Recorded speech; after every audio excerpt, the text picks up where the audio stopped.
శలో మీ అందరికి వందనాలు. సబ్బాత్ శలో పెద్దేవరు అంటే దురాత్మ పట్టింది అనమాట. గుడ్డు తిప్పేయి ఆ 3 బజార్లో పెట్టేసి రా అని చెప్పేసి నన్ను చూసుకుంటూ బుసలు కొడుతూ వెళ్ళిపోతుంది. భరించలేని తండ్రి అని చెప్పేసి నేను బాగా ప్రార్థన చేశాను. ప్రార్థన వల్లనే సమస్తం సాధ్యం అని చెప్పింది. ఆజ్ఞలను సారించుటకై మా మనసున ఉంచు. మీకు ఈ వీడియోలో నేను ఎలా దేవునికి ప్రార్థిస్తానో మీకు వివరంగా ఈ వీడియో ద్వారా తెలుపుతాను.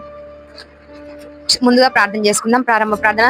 హల్లెలూయా హల్లెలూయా. స్తుతి స్తుతి స్తుతి స్తుతి స్తోత్రం స్తోత్రం స్తోత్రం స్తోత్రములు తండ్రి. గొప్పగనుడు, అద్వితీయుడు, ఆలోచనకర్త, నిత్యుడవు తండ్రి, సమాధాన పద్ధతి నీకు వందనాలు నాయన. నిన్న నేడు రేపు ఏకరీతి ఉన్న సజీవుడా, సర్వోన్నతుడ, సకల సృష్టికర్త, సకల ఆశీర్వాదాల కారణపుత్రుడు, నిన్న నేడు రేపు ఏకరీతి ఉన్న సజీవమైన దేవుడు అయ్యా. ఇదిగో నా తండ్రి, గడిచిన వారం నుంచి ఈ వారం వరకు మమ్మల్ని సజీవ లెక్కలో ఉంచి నాయన నీ ప్రేమతో నింపి కృప స్తుతులు చెల్లించుకున్న తండ్రి, అద్వితీయ ఆలోచనకర్త అయ్యా, నీకు స్తోత్రాలు వందనాలు. యొక్క విశ్రాంతి దినాన్ని మేము ఆచరించడానికి నాయన మాకు ఇచ్చిన విధానాన్ని బట్టి నీకు లెక్కింపలేని స్తుతులు స్తోత్రం నాయన. ఆరాధనలోకి నాయన ప్రవేశిస్తుండగా నాయన ఎక్కడైతే నాయన ఇద్దరు ముగ్గురు నా నామం ప్రార్థిస్తారు వారి మధ్యలో ఉంటున్నాను అయ్యా. నాయన ఈ యొక్క ఫోన్ ద్వారా నాతో పాటు ఎవరైతే ఆరాధిస్తున్నారో వారిని నాయన నీ యొక్క జ్ఞాపకం చేసుకోండి. వారి మేలును దీవెనలు నాయన నీ సబ్బాత్ ఆశీర్వాదాలు కుమ్మరింప చేయమని కొద్ది స్తుతి ఆరాధన గణతలు మహిమలు పొందమని నజరేయుడైన యేసు యేసు నామములో అడిగి పెట్టుకుంటున్నాం పరమ తండ్రి, ఆమేన్. హల్లెలూయా. చిన్న పాటలు పాడుకుందాం. హల్లెలూయా హల్లెలూయా స్తోత్రములు, హల్లెలూయా హల్లెలూయా స్తోత్రములు. రాజుల రాజు ప్రభువుల ప్రభువు రానయ్యున్నవాడా, రాజుల రాజు ప్రభువుల ప్రభువు రానయ్యున్నవాడా. మహిమా మహిమా యాశ్వకే, మహిమా మహిమా యాశ్వకే, మహిమా మహిమా ఆయాశ్వకే, మహిమా మహిమా మనయాశ్వకే. హల్లెలూయా హల్లెలూయా స్తోత్రములు, హల్లెలూయా హల్లెలూయా స్తోత్రములు. హల్లెలూయా. దేవునికి మహిమ కలుగును గాక. ఇంకో పాట పాడుకుందాం, దేవుని మహిమ పడతాం. రారాజైన యేషువా త్వరగా రానయ్యున్నాడు, సిద్ధపడుదవా నీ వెత్తబడుదవు, సిద్ధపడకపోతే నీ విడువబడదు.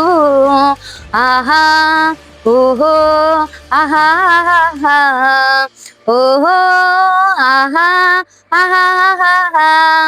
రారాజైన యేషువా త్వరగా రానయ్యున్నాడు, సిద్ధపడదవా నీ వెత్తబడదవు, సిద్ధపడకపోతే నీ విడువబడదవు.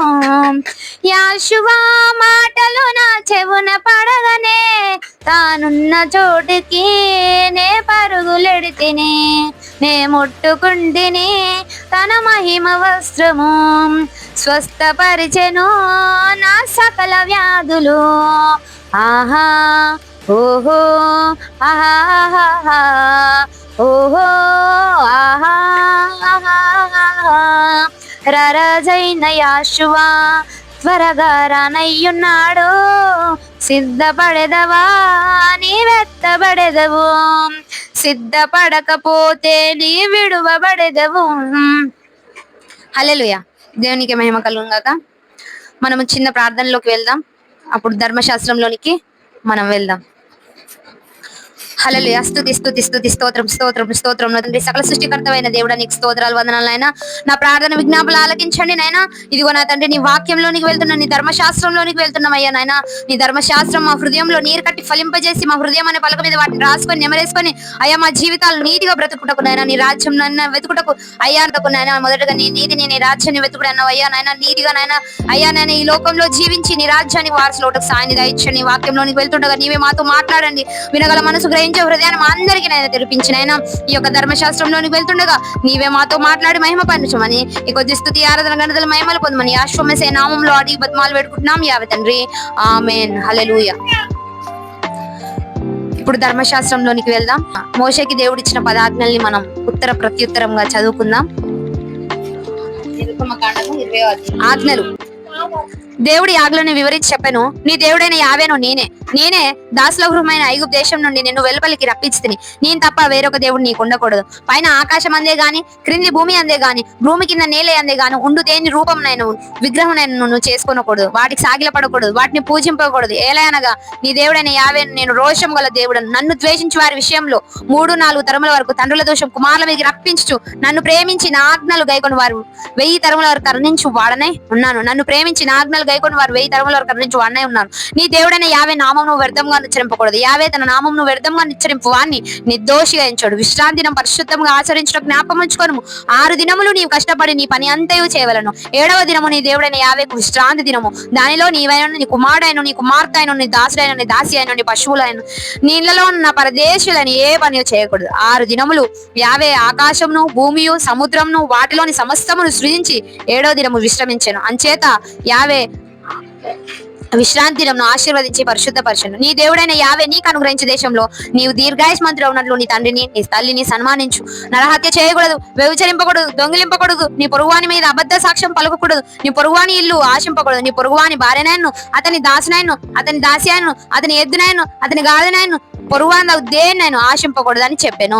మా యావే మమ్ము కనికరించు, ఆజ్ఞలను సారించుటకై మా మనసున ఉంచు. మా యావే మమ్ము కనికరించు, ఆజ్ఞలను సారించుటకై మా మనసున ఉంచు. మా యావే మమ్ము కనికరించు. హల్లెలూయా.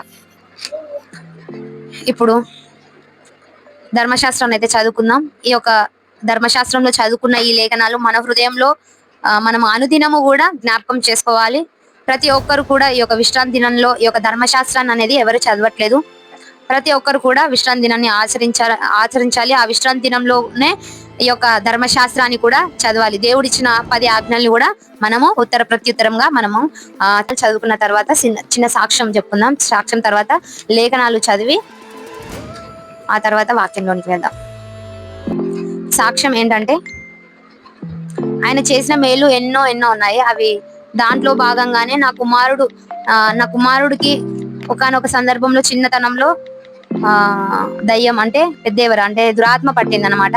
దురాత్మ పట్టినప్పుడు అది ఏ విధంగా అంటే, బయట నుంచి మా ఆయన రావడం వల్ల, దురాత్మ పట్టిన వ్యక్తి దగ్గరకు వెళ్ళడం వల్ల అనేది మా హనోక్కి పట్టింది. చిన్న పిల్లాడు వాడు. అసలు ఆ దురాత్మ పట్టిన తర్వాత పొద్దంతా బాగుంటాడు. నైట్ కాగానే మళ్ళీ ఫీవర్ రావడము, ఆయన తగ్గకపోవడం జరిగింది. తర్వాత నేను డాక్టర్ ని సంప్రదించాను.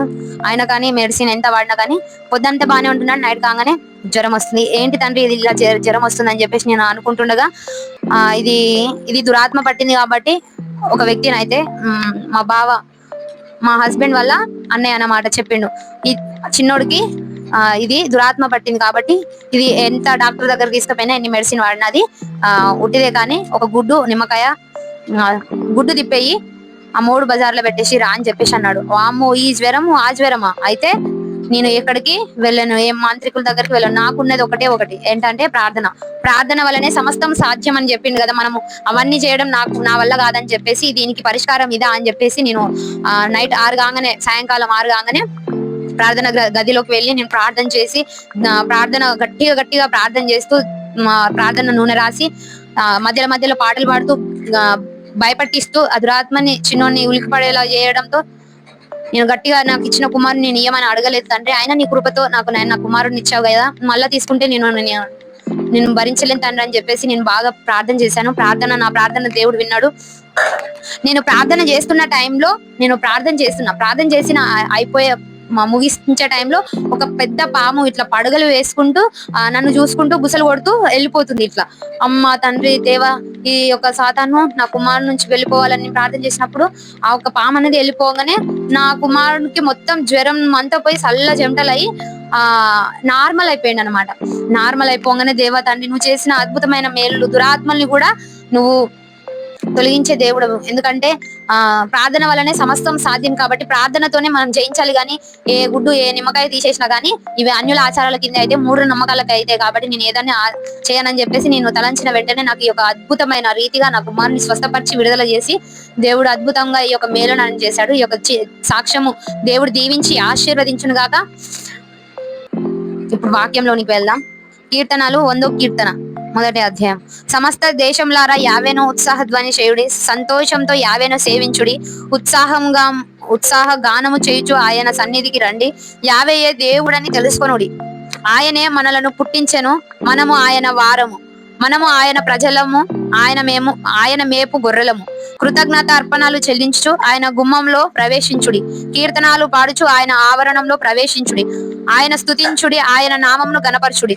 యావే దయాళుడు, ఆయన కృప నిరంతరము ఉండును. హల్లెలూయా. మనం ఏం చేయాలి? సంతోషంతో యావేను సేవించాలి. సంతోషంతో మన హృదయంలో సంతోషం ఎవరికి ఉంది? ఇప్పుడు జీవిస్తున్న జీవిత కాలంలో ఎవరి దగ్గర కూడా సంతోషం అనేది లేదు, కరువైపోయింది. ఈ లోకం అనే విచారణలో మన ముఖాలు వికారం చేసుకొని దేవునికి మన హృదయాన్ని అర్పించకుండా మనల్ని మనము మోసుకుంటూ, మన భారాన్ని మనము మోసుకుంటూ దేవుని దగ్గరికి వచ్చినప్పుడు కూడా మనల్ని పరిశీలించుకోకుండా మూడులాగా మనము ఉండిపోతున్నాము. కానీ మనము ఎప్పుడు కూడా సంతోషంతో ఆయన్ని సేవించాలి. ఆయన మందిరానికి వచ్చినప్పుడు నీ జీవితంలో జరిగిన ప్రతి విషయాలు కూడా ఇంటి దగ్గరనే వదిలేయండి. అవి అన్ని రేపటి గురించి చింతించకూడదు. ఏ రోజు కీడు ఆ రోజుకే చాలు అని చెప్పిండు కదా. కాబట్టి మనమందరం కూడా ఏ రోజుది ఆ రోజే చూసుకుందాం. మనం చింతించడం వల్ల మన ఆయుష్ పెంచుకోలేం. కాబట్టి మనము ప్రార్థన మందిరంలోనికి వచ్చినప్పుడు మనల్ని మనము పరిశీలించుకోవాలి. మన దేహాన్ని, మన ముఖాన్ని మనం ఉత్సాహంతో ఆయనని ఘనపరచాలి.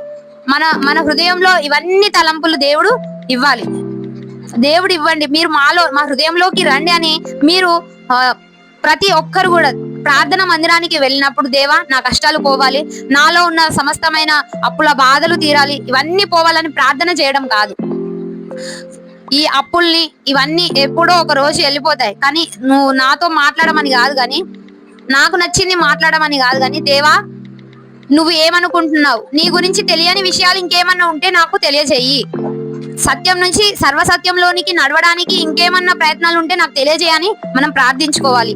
అప్పుడు మాత్రమే దేవుడు చెప్పవలసిన వాక్యాలు, దేవుడు చూపించాల్సిన మార్గాలు మీకు చెప్పబడతాయి. ప్రతి ఒక్కరు కూడా ఆయన సన్నిధిలోకి వచ్చినప్పుడు ఆ విచారకరమైన ముఖాన్ని, మీ బాధల్ని అన్నిటినీ మీ ఇంటి దగ్గరనే వదిలేసి మీరు పరిశుద్ధముగా ఆయన మందిరంలోనికి వచ్చినప్పుడు ఆయన ఉత్సాహ గానముతో ఆయనని ఘనపరచండి. అప్పుడు మాత్రమే మనకు మేలులు, మన హృదయంలో నెమ్మది, మన హృదయంలో ఎంతో సంతోషము, సమాధానము అనేది అనుగ్రహించబడుతుంది. ఆయనే నిజమైన దేవుడు అని అందరము తెలుసుకోవాలి. యాషువ మెస్సయ్య వారు చెప్పినట్టు జరుగుతుంది. ఏది కూడా అబద్ధము కాదు. యావే తండ్రి మనకు చెప్పిన ఈ ప్రకారము ఆయనే నిజమైన దేవుడు. ఈ సృష్టిని కలగజేసిన దేవుడు యాషువ మెస్సయ్య. కాబట్టి ప్రతి ఒక్కరు కూడా ఆది అందు వాక్యం ఉండెను, వాక్యము ఎలోహిం యొద్ద ఉండెను, ఎలోహిం వాక్యమై ఉండెను అని ఉండేది.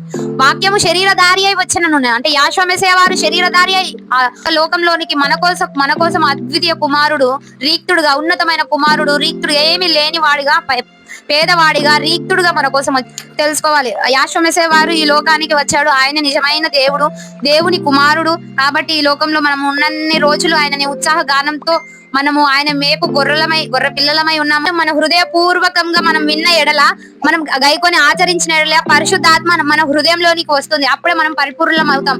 మన హృదయము తేటగా ఉన్నప్పుడే మనము ఆయనతో, దేవునితో మాట్లాడగలము. ఆయన నీతిగా జీవించాలంటే ధర్మశాస్త్రాన్ని మనం పాటించాలి. ప్రతి ఒక్కరం కూడా ఈ యొక్క 10 ఆజ్ఞలు మీ విశ్రాంతి దినంలో మీరు ఆరాధించే సమయంలో ఈ యొక్క 10 ఆజ్ఞలను చదివిన తర్వాతే ఈ యొక్క ప్రార్థన అనేది, వాక్యం అనేది ప్రారంభించండి. ఇంకేమన్నా ఈ విశ్రాంతి దినాన్ని మేము ఇలా ఆచరిస్తాము. ఇంకేమైనా డౌట్స్ ఉంటే నా కామెంట్ సెక్షన్ లో కామెంట్ చేయండి. ఉంటున్న శలం అందరికి.